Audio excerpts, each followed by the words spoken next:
안녕하세요. 동아대 융합지식과 사회연구소 이남이라고 합니다. 오늘 시민을 넘어 생태 시민으로라고 하는 주제로 강의를 하게 되었습니다. 목차를 보시면 어떤 생태 시민이 된다는 것이 무엇인지, 그리고 집사로서의 생태 시민, 동료로서의 생태 시민, 힙스터로서의 생태 시민으로 나뉘어져 있는데요. 생태 시민은 이렇게 다양한 모습으로 등장할 수 있다라고 하는 것을 이야기하고 싶었습니다. 우선 생태 시민이 되는 것이 왜 중요한지 설명드리겠습니다. 우선 기후위기의 결과를 보시면 우선 폭력과 전쟁이 난무하고 있는 그런 현실을 우리가 알 수가 있습니다. 그리고 지난번 팬데믹과 같이 감염병이 전 세계적으로 있었죠. 그런데 이러한 감염병이 다 가축에서 비롯되어 왔다고 그렇게 이야기되고 있습니다.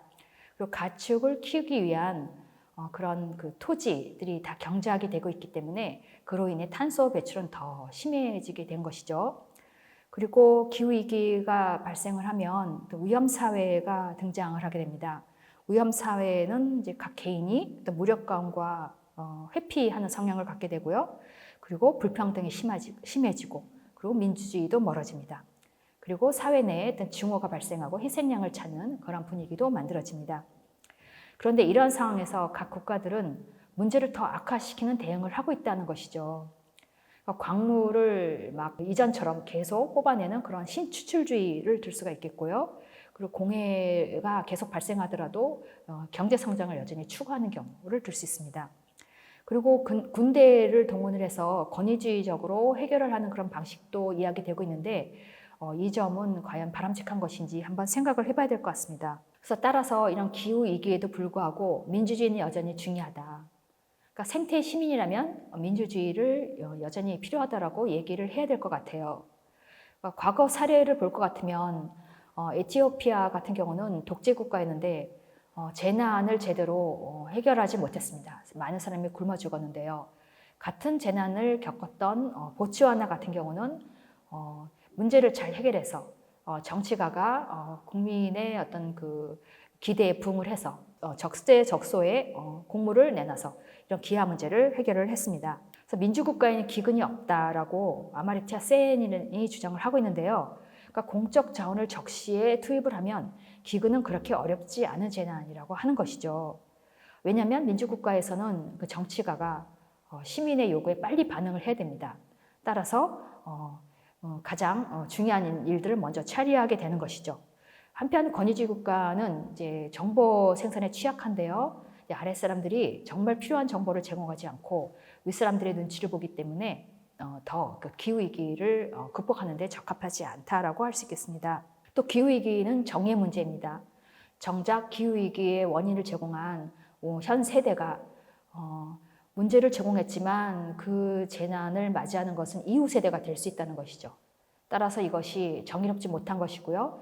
국가 간에 놓고 볼 때도 탄소 배출을 많이 했던 과거의 선진국은 현재 덜 위험에 처해 있고 오히려 탄소 배출을 하지 않은 그런 나라들이 더 위험에 빠져 있습니다.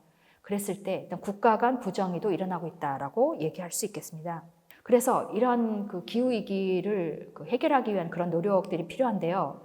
현재 매우 어떤 전망이 비관적이긴 하지만 그래도 우리가 탄소 배출을 늘리고 그런 노력을 했을 때 과거의 그 전례를 보면 여전히 좀 희망이 있지 않나 하는 그런 연구 결과도 있습니다. 그러니까 무엇보다 중요한 것은 우리가 저소비라는 생각이 들어요. 한 분은 1970년대 생활 방식을 해야 된다라고 얘기를 하고 있는데 우리가 1970년대를 생각을 해보면 뭐 고기를 한 달에 한 번 먹고 해외여행도 별로 하지 않았고요. 그런 우리가 생활 방식을 해야지 극복을 할 수 있다라고 하는 그런 이야기가 있습니다. 그래서 이러한 상황에서 시민이 아니라 생태 시민이 중요하다라고 하는 이제 주장이 대두가 됩니다. 시민은 한 국가에 충실한, 한 국가에 걸맞는 그런 개념인데 생태 시민은 이미 국가를 넘는 그런 문제를 해결하기 위한 그런 존재인 것이죠. 그래서 1990년대 이후 중반부터 이런 기후 문제의 심각성과 더불어 생태 시민성이 새로운 유형의 시민성으로 떠오르기 시작합니다. 스틴베르근이라고 하는 학자는 시민성에 가장 강조했던 그런 그 이론가인 마샬이 시민성을 시민적, 정치적, 사회적인 시민 이렇게 구분을 하고 있는데 여기서 더 나아가 생태 시민이 필요하다라고 이야기를 하겠습니다. 그리고 세 가지 접근을 하고 있는데요. 우선 시민이 그 범위가 확대됩니다. 그 이전의 시민은 당연히 인간에게 국한이 되죠. 근데 인간뿐 아니라 동물 또 자연 환경도 어떤 권리를 갖는 존재로 우리가 생각을 하자라고 하는 그런 주장입니다. 그리고 자연에 대한 인간의 책임을 강조를 하고 있고요. 그리고 글로벌 차원의 생태 시민성을 강조를 합니다. 한 국가 차원이 아니라 국가를 넘는 차원이어야 된다라고 이야기하고 있는 것이죠. 생태 시민 이론의 가장 대표적인 학자라고 할 수 있는 dobson 같은 경우도 유사하게 설명을 하고 있습니다. 그러니까 비영토성은 어떤 한 그 영토, 한 지역에 국한되지 않은 그 범위를 넘어가는 문제다라고 하는 얘기를 하는 것이고요. 시간적으로는 미래 세대도 고려해야 된다라고 이야기하고 있습니다. 그러니까 비계약성은 어떤 권리를 강조하기보다는 그걸 넘어서 의무와 책임을 고려하는 그런 태도인 것이고요. 그리고 정의, 동정, 연민 등 어떤 덕성을 강조하겠습니다. 그리고 기존의 시민이 어떤 공적 영역에서의 활동을 주로 강조를 했다면 생태 시민은 어떤 사적, 공적 영역을 명확히 구분하지 않고 사적 영역에서의 여러 가지 그 생태 시민적 실천도 매우 중요하게 생각을 합니다. 스비어스라는 사람은 자연에 대한 인간의 태도를 6가지로 나누었어요. 하나는 첫 번째는 이제 독재자, 두 번째는 계몽군주, 세 번째는 그 스튜어드라고 해서 이제 집사로 해석할 수 있는 그런 개념이고요. 파트너십, 동료라고 저는 해석을 했습니다. 그리고 다섯 번째 파티시펀트, 참여자 모델입니다. 그리고 마지막으로 자연과 하나 되는 그런 모델인데요. 여기에서 생태 시민은 1번, 2번은 물론 아니고요. 3번 집사, 그리고 4번 동료, 5번 참여자 모델 이렇게 저는 나누어서 생각할 수 있겠다라고 봅니다. 그래서 집사로서의 생태 시민을 우선 보고자 하는데요. 그러니까 스튜어드란 말을 제가 집사로 번역을 했는데 이 스튜어드의 특징이 어떤 집사처럼 정서적으로 어떤 유대 관계를 갖고 돌보는 그러한 존재입니다. 캐롤 크리스트의 책에 나오는 그런 그 미국 미 대륙 선주민의 지혜인데요. 현대 사회가 아니라 오히려 과거 선주민의 지혜에 이런 그 집사로서의 어떤 생태 시민적 특징이 잘 나타나 있습니다. 생명을 양육하라고 하고 있고요. 그 다음에 오직 필요한 것만을 취하라 이런 내용. 당신의 행동이 다음 7세대에 미칠 영향을 생각하라. 생명을 주게 할 때는 자제하는 마음으로 하라. 넓은 자애심을 펼쳐라. 생명의 그물망을 보수하라. 이런 내용이 집사로서의 생태 시민에 잘 어울리는 그런 내용이 아닌가 생각을 해봤습니다.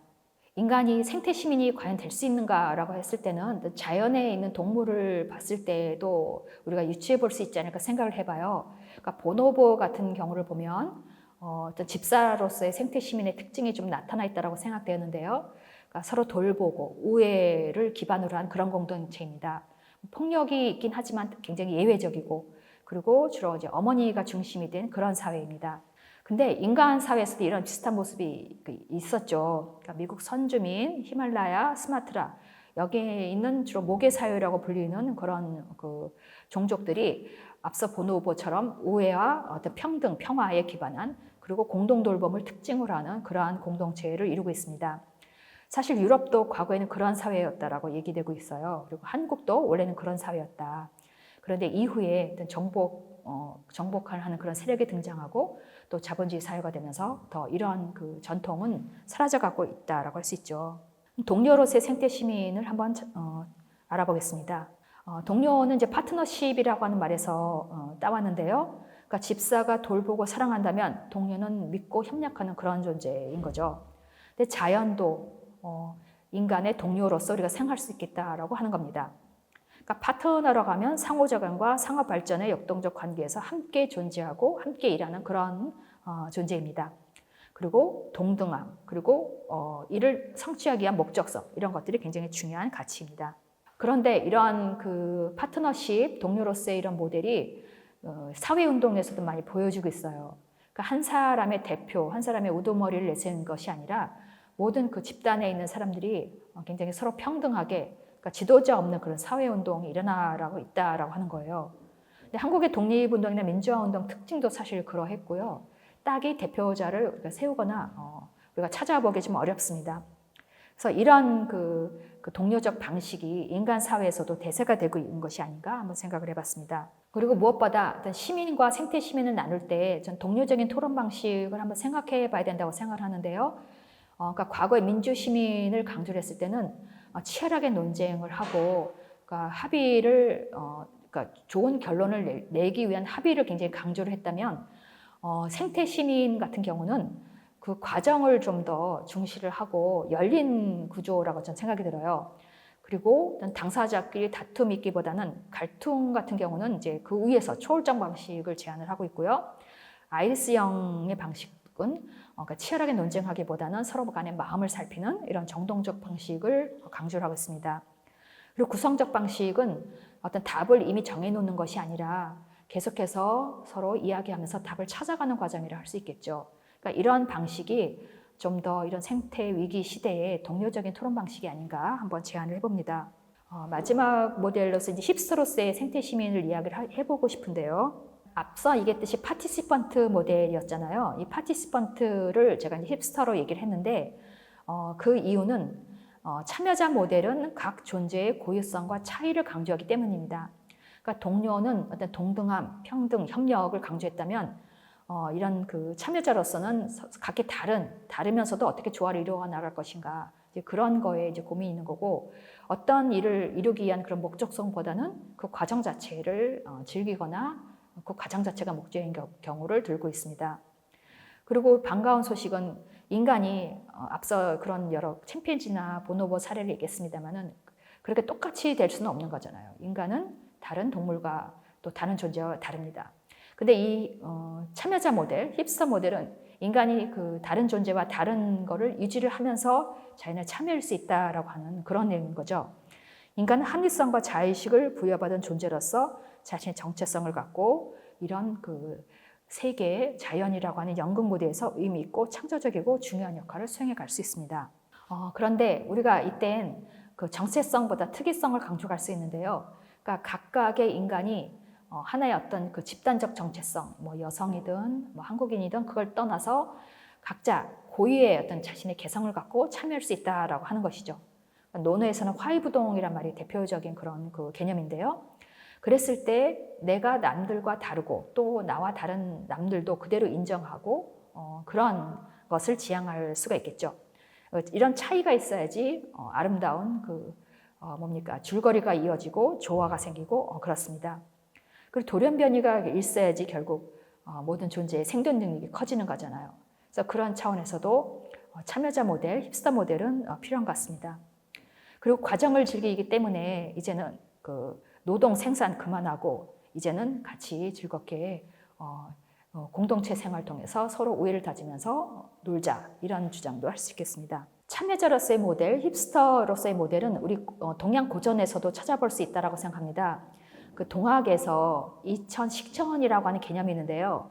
그 황종원 선생님은 이천사천으로 해석을 합니다. 그러니까 하늘로서 하늘을 먹인다라고 이렇게 해석을 하고 있는데요. 이 내용을 보시면 그러니까 같은 존재는 그 상호 부조, 서로 돕는 그런 관계고, 그리고 서로 다른 존재는 이천사천, 그러니까 먹고 먹이는데 그러면서 서로 기화를 통하게 한다. 그러면서 연대적 성장 발전한다 이렇게 표현을 하고 있습니다. 그러니까 다른 존재끼리 서로 먹고 먹히는데 사실 이것이 진화의 과정으로 이해될 수 있는 그런 부분입니다. 근데 마침 린 마골리스라고 하는 생물학자도 먹고 먹힘에 대해서 약육강식이 아니라 서로 간의 정보를 하나로 통합하여 더 복잡한 종으로 나가는 것이라고 설명을 하고 있습니다. 근데 어쨌든 동양 고전에 유사한 그 개념이 있다는 것이 매우 놀랍다는 생각이 듭니다. 생태 시민은 따라서 이런 그 태도에 기반을 해서 정책적 요구를 할 수 있어야 됩니다. 집사라면 기본 돌봄 소득 제도를 통해서 어떤 그 생태 시민적 요구를 할 수가 있고요.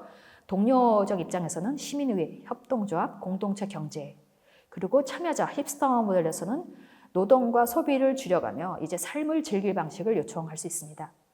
그리고 국가의 이제 녹색 산업, 공공 투자, 공동체 경제 이런 것들을 요구를 할 수 있어야 되는 거죠.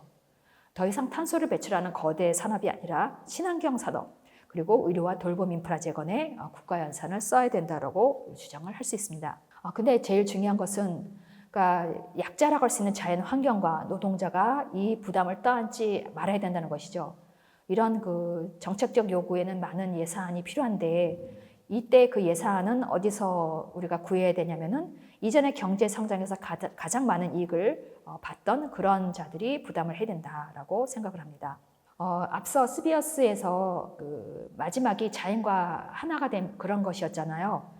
그 마침 칼리스 등이 쓴 그 디그로스라고 책을 보면은 이런 그 친환경적 삶을 잘 영위하고 있는 공동체의 특징이 두 가지가 보여진다라고 얘기해요. 하나는 모두 안에서 살아감, 또 하나는 자기됨이라고 합니다. 그러니까 자기 자신이 된다라고 하는 것인데 이건 남을 따라가거나 과시나 비교를 위해서 자기의 어떤 특이성을 잃어버리지 말라라고 하는 것으로 느껴져요. 그러면서 이제 실천과 대화 속에서 이제 네트워크가 만들어지는 것이고요. 이럴 때 이 네트워크는 인간뿐 아니라 동물, 자연, 그리고 심지어 우리가 쓰는 물건, 사물까지도 우리가 우리의 어떤 그 동료로서 아끼고 그런 관계를 유지할 수 있다는 생각이 듭니다. 그런 가운데 이제 생태 시민성을 구현하고 확산시킬 수 있겠죠. 네, 이상으로서 어떤 생태 시민이 왜 필요한지, 그리고 생태 시민은 어떤 그 모델이 있는지 제가 한번 이야기해 봤습니다. 끝까지 들어주셔서 감사합니다.